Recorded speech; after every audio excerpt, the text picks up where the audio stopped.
그래서 이런 경우에는 특히 이제 같이 오래 살아서는 안 되는 이유가 뭐냐면 내가 능히 대항을 할 만하잖아요. 그죠? 능히 대항할 만하니까 어느 쪽에 한쪽을 움직임으로써 이게 시소처럼 내가 잘 되면은 아버지가 운이 안 되고 아버지 일이 잘 안 된단 말이죠. 같이 동거했을 때. 아버지가 잘 되면 내가 일그러지고 이런 조건부로 간다는 거죠. 그게. 그래서 시소운세라는 게 그렇게 발생을 하는 거거든요. 그래서 예를 들어 가지고 아버지가 뭐 신자진 그룹이고 나도 신자진 그룹이고 뭐 엄마가 인옷을 띠다. 인옷을 띠에 해당이 된다. 이것도 확장을 자꾸 하는 연습하면 그 팔자풀이 전부 다 이 띠로도 하고 앉아있고 막 이러거든요. 뭐냐면 아버지와 나는 동급 그룹이죠. 그러면 내가 능히 이제 그 기력이 서면 아버지와 동급이기 때문에 이 인호술띠를 갖다 확실하게 엄마를 누르는 역할을 함으로써 엄마하고 아버지하고의 이별수도 같이 가져올 수 있다는 거죠. 충분히. 그래서 이별을 할 때 뭐를 하느냐면 나는 아버지를 따라가 산다. 조건부가 그렇게 걸려요. 왜? 그룹이 같으니까. 임마가 자식이 번말 개띠다. 번말 개띠다. 그죠? 여기서 아버지, 엄마 이러면은 별거를 할 때 나는 이쪽을 따라간다니까요. 아시겠죠? 그게 그 띠만 가지고 해, 그런 식으로 해도 팔자 가지고 막 연구할 거 없이 동료 그룹이기 때문에 그렇게 간단 말이에요, 실제로. 예.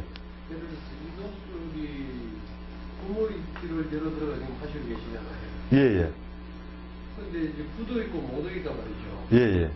그럼 일일이 부 따르고 못 따르고 그래가 비교를 해줘야 된다는 얘기입니다. 그렇죠. 그렇다면 부모가 다를 건데 예. 어떤 걸 따라야 되느냐 이런 두 개가 다 걸린다 보면 됩니다. 엄마하고는 친하고 아버지하고는 사이가 나쁠 수 있거든요. 그렇잖아요. 아버지하고 인생관 차이가 틀리고 엄마하고 인생관 차이가. 예, 예. 예, 예. 근데 이게 안 어렵습니다. 제 IQ가 2자리를 약간 넘어섰는데 다 해왔거든요. 고민 안 하셔도 됩니다. 같이 봐야 돼. 왜 그러냐면, 부모가 대부분 다 같이 살아있을 때, 예. 그 하나를 두 사람 같이 봐야 되니까. 예. 아니, 이거 진짜 꽤 흥이 없어서 깔리는데. 예. 근데 거의 다, 예, 예.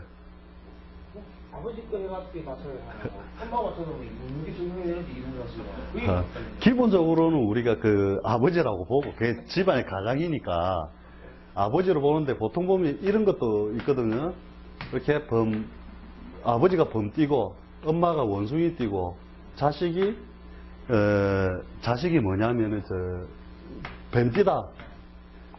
그러면은, 이런 식으로 막 갖춰진 거죠. 요쪽 그룹들이 갖춰진 거죠. 그러니까, 요렇게 딱 되면은, 자기가, 거기서 여기 범띠였죠. 여기 원숭이 띠고. 그러면 어떻게 되느냐면, 같이 동거할 수 있는 조건이 어떻게 가느냐면, 아버지가 사회적 역량을 많이 하고, 엄마는 집에서 밥 만들고 있고, 딴 거 안 한단 말이죠. 그러면 사회적 활동력이 위축, 작은 걸로 봐서, 요만한 걸로 보고, 그 다음에 나도 막 학교 다니면서 아버지한테 내 용돈만 쓰고 막 다닌다. 그러면 동거가 돼요. 이럴 때는 동거가 되는데, 이제 내가 능히 감당하고 내가 사회적으로 역량을 크게 펼칠만 하게 되면, 이때는 한쪽에라도 걸리면 내가 밀려 나와야 된단 말이죠. 엄마도 사회적 활동력을 많이 가지게 되면 이럴 때는 또 떨어지는 거예요. 그래서 뭐냐면 이것도 애와 두셔야 됩니다. 뭐냐면은 인신사해 해가지고 엄마 내 자식 이런 식으로 딱 같이 걸리면 사회적 활동력이 많아질 때는 반드시 각산 세월이 따른다. 각자 흩어져 사는 세월이 꼭 따르게 돼 있다. 아버지는 사업 때문에 미국 가 있고, 나는 학교 때문에 서울 가 있고, 그 다음에 엄마는 엄마대로 이제 자기 터를 지키고, 딸은 또 뭐 영국 유학 가 있고, 막 이런 식으로 반드시 각산 세월이 따른다는 거죠. 같이 산다는 다툼이 많다고 생각을. 그렇죠. 그래서 조건적으로 첫 번째 몸이 가거나 몸이 딱 가는 수도 있고, 둘째로 몸이 안 가면 사이가 유정하면 조건이에요. 사이가 좋으면 뭐냐면은 이제 그 깨물 일들이죠. 여러 가지 돈이라든지 금전이라든지 우리가 희생적 요소로서 발생하는 것들이, 그 다음에 사이가 나쁘면 또 좀 나아지죠. 근데 운세의 삭감, 상대방의 운세를 반드시 삭감시켜 버린다는 거예요. 그다음 인신사회뿐만이 아니고 그 집안의 띠들이 좌오묘유로 몰렸다. 좌오묘유로 몰려도 마찬가지로 각산세월이 꼭 따른다. 이래 보시면 됩니다. 그 다음에 진술충미도 마찬가지고, 이도 각산세월. 그래서 어리거나 활동이 없을 때는 개가 나는 개다 이 소리 못할 낑낑 하고 있는데, 어느 날 월월 하는 순간부터 다른 내 영역이나 내 기운을 갖다가 능히 감당을 해서 남의 걸 삭감시켜 버린다는 거예요. 왜냐하면 이것들 전부 궤도가 다른 거거든요. 자기들 입장에서 볼 때는. 그죠? 쥐는 뱀, 범, 돼지, 원숭이 다 따로 노는 거잖아요. 그죠? 그래서 요거 한번 관찰 한번 해보세요. 지가 이제 사회적으로 활동을 펼치기 시작할 때부터는 흩어질 수밖에 없어요. 예. 예. 부모와 자식의 그런 기질의 어떤 맞다 안 맞다, 도구를 한다 안 한다, 떨어져야 된다, 예. 먹어야 된다 이런 게 아니라 예. 부부 간에도 그게 이러고 뭐 저런 게 똑같이 있을 수 있겠네. 그렇지. 그래서 부부 간에도 마찬가지로 띠가 상반될 때는 좀 동거 조건이나 이런 게 그 조건부로 움직여요. 그 예를 들어서 저 같은 뭐 남편이 인이고 예, 남편이 와이프가 신 문숭이 끼고 그래서 예, 예. 그런 간에 궁합 일차적으로 안 맞다고 보셔야 되겠네요. 그렇죠. 그래서 무당들이 너희는 상충살이 있어서 안 된다 안 합니까? 우리 많이 들었잖아요. 너희 둘이는 상충살이다. 요래 상충살 그죠? 요래 상충살, 요래 상충살이잖아요. 그러니까 그게 뭐냐면은 그 근본적으로 가지고 있는 그 팔자가 가지고 있는 가장 큰 뿌리들이 이미 방향성이 틀려요. 그래서 부부끼리도 상충에 걸리잖아요. 그러면 이렇게 얘기를 해주면 돼요.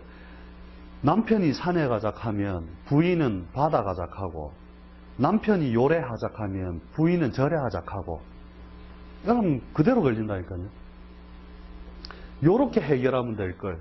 예. 그렇다면 예를 들어서 남편이 인호술에 1이라 그러면요. 예. 그럼 여자가 원숭이 같은 거는 남편을 기준으로 해가지고 여자는 신으로 보면 역마에 되잖아요. 예, 예. 그럼 역마식으로 그런 식으로 여자의 아내에 대해서 그런 식의 어떤 관계가 성립한다고. 예.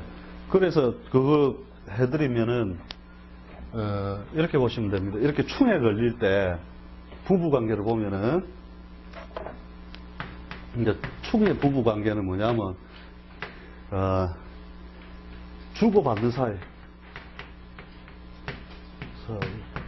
부부 관계끼리는 이렇게 보면 됩니다. 네가 잘해주면 네가 잘해주면 나도 잘해주고, 나도 잘해주고, 네가 못하면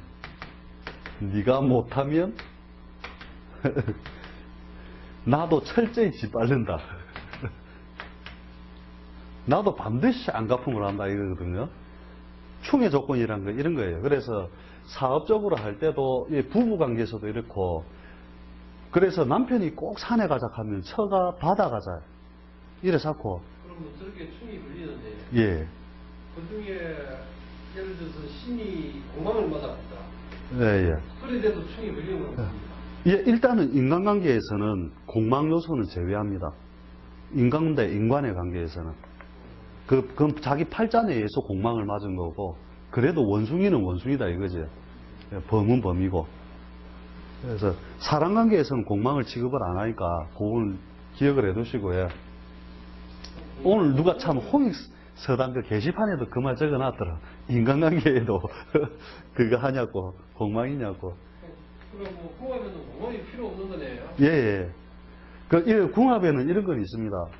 상호 공망, 기유, 요렇게 되면, 요렇게 됐다 이러면, 이 남자 팔자의 생일이다. 이게 생일 같은 경우에는 상호 공망이 걸리면 상당히 중요한 걸로 봅니다. 이제 그거는 하나의 이제 어떤 기술처럼 하는 건데, 어찌됐든 요렇게 보는 식도 있습니다. 이렇게. 내 팔자에는 신유가 공망이고, 그죠? 그런데 신유일주가 왔다 이거죠. 그 다음에 이 신유일주에서 기묘를 보면은 인묘가 공망인데 기묘일주 이렇게 미가 공망이 사람이 왔다 이러면 이런 경우는 거의 다 헤어진다라고 보거든요. 예, 예. 그래서 궁합 볼 때 이제 쓰는 방법입니다. 이것도. 원래 이것을 내가 궁합 보는 법 하려니까 아닌데, 그치? 그럼 되게 툭 말고 예. 얘는 신자진도 다 비슷한 역할을 그렇지. 그래서 제가 원래 책 같은 데서 이렇게 설명 자체가 없고 제가 도표로 만든 거거든요, 이게. 왜냐하면 이 과정을 너무 복잡하기 때문에 이걸로 다시 단축을 시켜버리는 걸로 제가 이제 그림을 만들어가지고 포괄적으로 이해할 수 있도록 그렇게 준비를 해놓은 거거든요.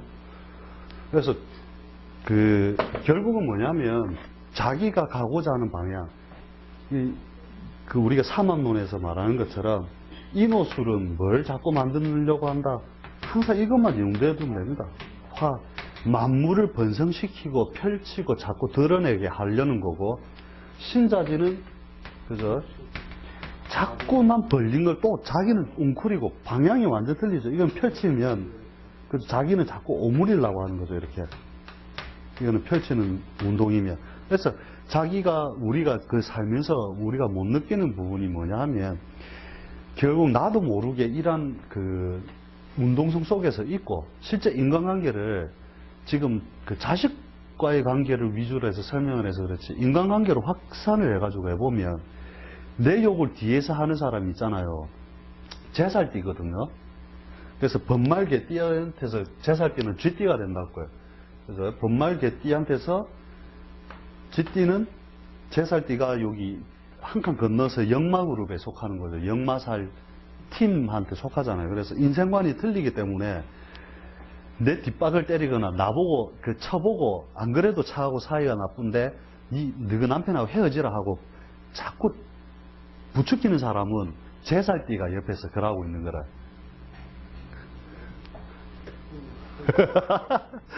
시이나 이런데 뭐 예. 결혼을 안 하는 게 맞네. 기본적으로는 안 하는 게 맞지. 근데 딱 하나 좋은 점이 있습니다. 딱 하나 뭐냐면 세상 논리에서 한쪽으로 편중되어 있죠. 요게 이제 이렇게 세상을 이해하는 방식이 편중되어 있는데, 내가 어떤 사건을 만나면은 꼭 내가 알고 있는 방식의 사건이 아니란 말이죠. 그러면 이쪽 상대방한테 얘기를 하면 그 문제를 해결해줘요. 그래서 뭐냐면 내가 만약에 나도 모르게 예를 들어 이제 소송에 걸렸다. 그러면 제살띠한테 가서 퍼뜩 부탁해야 돼요. 제살띠 변호사를 쓰든가, 제살띠한테 가서 자기가 뭔가를 위급한 요소를 구하면 이 제살띠가 그 일을 또 해주거든요. 물론 응당한 대가를 그만큼 보상을 해줘야죠. 왜? 주고받는 사이니까. 많이 주면 잘해주고 못해주면 안 해주고. 그래서 뒷날에 한번 내가 위급한 상황이 발생을 하면 제살띠한테 부탁하세요.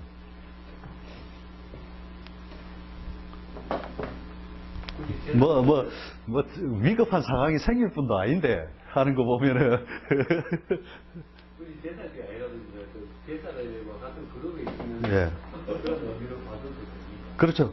그게 없으면 그 다음 대타로 일단은 제살이 뭐냐면 수옥살이라고 해가지고 감옥에 갇힌다는 뜻이 있거든요. 내가 번말개가 쥐 앞에서는 찍을 못 쓰거든요. 그래서 이제 일부는 이걸 수옥살이라 해가지고 감옥에 갇힌다. 요운에 오면 감옥에 들어간다라고 책에는 이제 그런 식으로 나와 있는데, 그 정도로 나의 역량을 위축시켜버린 역할을 하기 때문에 평소에 이 제살띠한테 딸랑딸랑을 많이 해놔서 예쁘게 비나야 돼요. 그래야 위급할 때 딱 하거든요. 도와줄 수 있는 역량도 있고 나를 감옥에 가두는 역량도 하고, 이게 제살띠라는 거죠. 결국 그게 하나의 충처럼 반대의 기운에서 오는 이 삼합의 논리 속에서 움직이고 있는 어떤 그 부분이라는 거죠. 그래서 부모 자식 간도 마찬가지로 이제 그런 요소들이 있다 보고 일단 잠시만 쉬다가